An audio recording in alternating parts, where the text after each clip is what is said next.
bipartisanship, a relationship that we both have had together.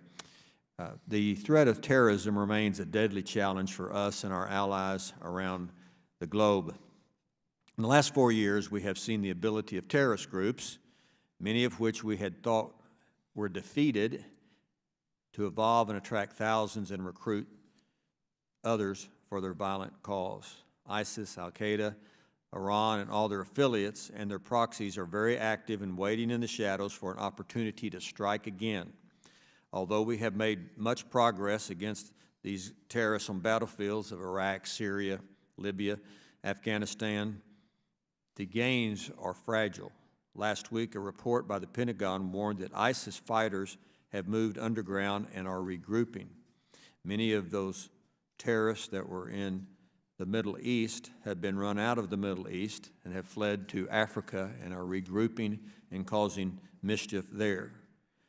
We must not become complacent. We must continue to be vigilant until those that motivate violent extremism are cast into the dustbin of history. I applaud the White House's new national strategy for counterterrorism. The document drastically changed the U.S. government's perspective on the war on terrorism. It correctly frames the battle in terms of an enduring challenge that must be managed to protect the homeland instead of a mission that has a beginning and an end. It clearly recognizes the broad and diverse challenges we face from terrorism, including Iran's growing network of terrorist proxies and the ability of terrorists to exploit cyberspace. The strategy prioritizes countering terrorist use of the Internet for radicalization, recruitment, and fundraising. Three things that I have long made clear. That is why they use the Internet. Many times they use our own platforms to radicalize, to recruit, and to fundraise. This is a priority I introduced into the State Authorities Bill last Congress, and I'm glad to see the White House is taking this seriously. The strategy also makes it clear that this fight is not America's burden alone.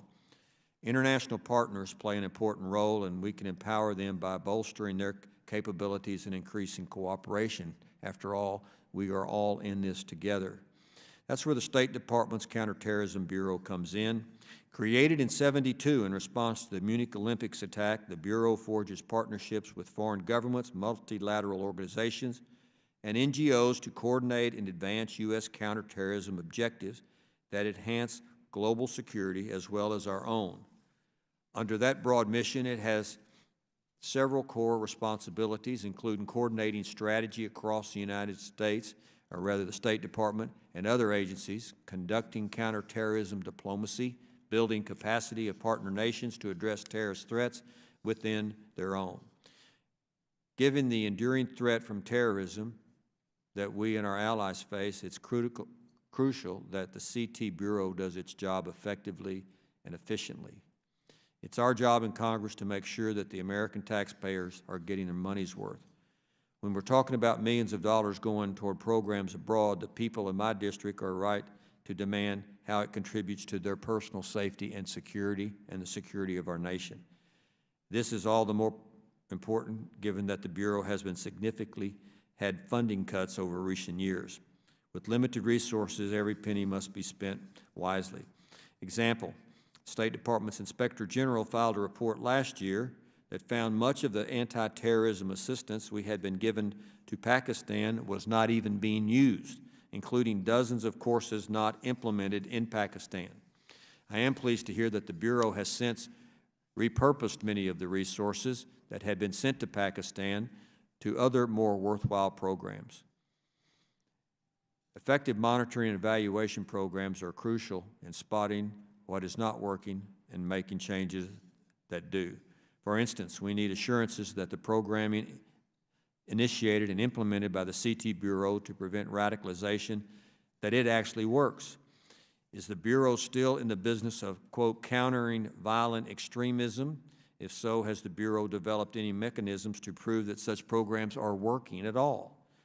Ambassador Sales, I appreciate your strong comments against Iranian-backed terrorism yesterday at the Washington Institute. As you know, I am eager to see our government to go a step further than just designating the IRGC for terrorist activity. If we mean business, we must go after Iran's terrorist proxies in Iraq and Syria. Iran is playing us because they use terrorist proxies instead of the IRGC to spread terrorism in the region. I do applaud the Treasury's designation yesterday of 4 Hezbollah-affiliated terrorists in Iraq. Now the State Department must follow suit and finally designate groups like AAH and HHN for what they are. They are foreign terrorist organizations that have blood of Americans on their hands. At the very least, their affiliation with the IRGC should be enough to meet the criteria to designate them. And Ambassador Sales, thank you for your important work and for being here today, and look forward to your testimony. And now I'll turn it over to the ranking member, Mr. Keating, from Massachusetts, for his opening comments. Well, thank you, Mr. Chairman, and since this will be our last hearing, I just want to thank you for your work. I think it's